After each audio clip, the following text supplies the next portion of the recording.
जब एक positive result आता है ना, एक पॉजिटिव रिजल्ट चाहे 10 फेलियर के बाद में आओ, दुनिया की सारी सड़कें आपके घर तक आती हैं।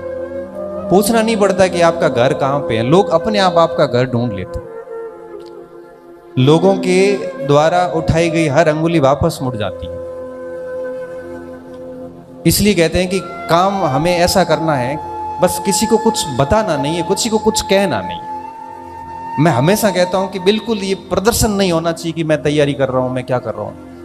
आप यहां पे रहिए, सूरतगढ़ी रहिए, 5-7 का ग्रुप बना के रहिए और मेहनत ऐसी कि जान निकल जाए, और रात को 12-1 बजे तक पढ़ते पढ़ते ऐसी स्थिति आ जाए कि यहाँ पे सीने पे रखी हुई किताब पढ़ी रहे और आंखें बंद होने लगे कि भाई मेरे से इससे अधिक हो नहीं सकती। उस दिन आपको लगेगा, उस दिन लगेगा कि आप वाकई में मेहनत कर रहे हैं। देखो, मनुष्य की प्रवृत्ति होती है, जिस दिन आपका दिन खराब होगा ना, जिस दिन भी, उस रात को आपको अंदर से फील होगा कि यार मैं कर क्या रहा हूं यहाँ पे। रात को ठीक से नींद भी नहीं आएगी, हो क्या रहा है, मतलब मैं आया क्या हूं यहाँ पे, किस लिए यहाँ पे आया हूं। और जिस दिन आप सुबह उठ के और रात को सोने तक पूरे दिन जबरदस्त पढ़ाई की, मतलब आपकी क्षमता से एक कदम आगे, उस रात की नींद ही अलग होती है, उस रात का सेटिस्फेक्शन अलग होता है। और मैं कहता हूं स्टूडेंट को, आप है ना ऐसे 5 दिन करके देखिए, 5 दिन आपको एक अलग प्रकार की अनुभूति होगी। और जब कुछ नहीं हो रहा, समय खराब हो रहा, तो खुद से सवाल कर लीजिए। मैं दिल्ली में था, उसी साल की बात है, 31 का टाइम था और बच्चों ने कुछ पार्टी गई थी, तो सभी ने कहा कि पार्टी करेंगे आज, ये वो। मेरे को कहा आप भी आना, मैं भी चला गया।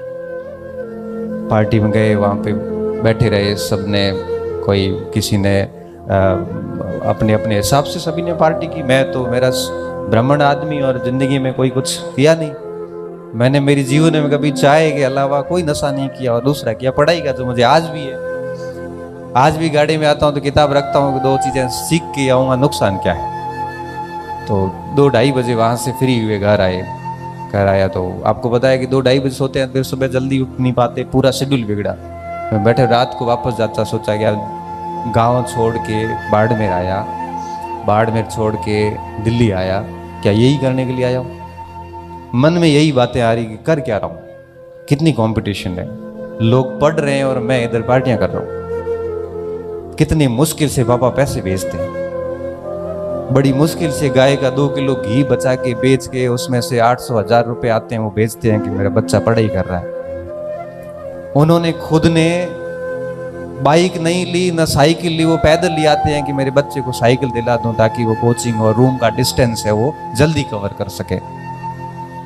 उन्होंने कई सालों से कपड़े नहीं सिलाए कि मेरा बच्चा है वो रात को नाइट पैंट और टी-शर्ट के में सो सके, वो रात को है वो धोती में ही सोएंगे, क्योंकि बच्चे को ठीक कपड़े दिलाने, क्योंकि मार्केट के बच्चों में देख के वो बच्चा अपने आप को कमतर फील नहीं करे। क्योंकि मार्केट के बच्चों की ड्रेसेस देखते हैं तो बच्चा वो भी लगता है उसको भी मैं भी कुछ ठीक कपड़े पहनूं। जब वो इतने सेक्रीफाइस करके आपके लिए 2000 रुपये भेज रहे हैं, हम यहाँ पार्टी कर रहे हैं, शर्म नहीं आती है? कर क्या रहे हैं हम? मैं हकीकत बता रहा हूं, क्योंकि एक तो मेहनत की बदौलत बहुत जल्दी नौकरी लग गया।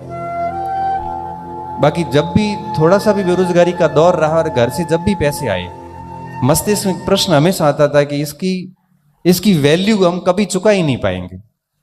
बस इसकी वैल्यू यही है कि जो उन्होंने उम्मीद की है हम उस अनुसार पढ़े। आप सोचो कि मैं अहमदाबाद के अंदर हॉस्पिटल में एडमिट, राजस्थान अस्पताल के अंदर, मेरे वही कोलाइटिस की प्रॉब्लम, और मैं सोता सोता यहाँ से मेरे को कहा था कि भाई एडमिट करेंगे, तो मैं साथ में 4-5 किताबें ले गया।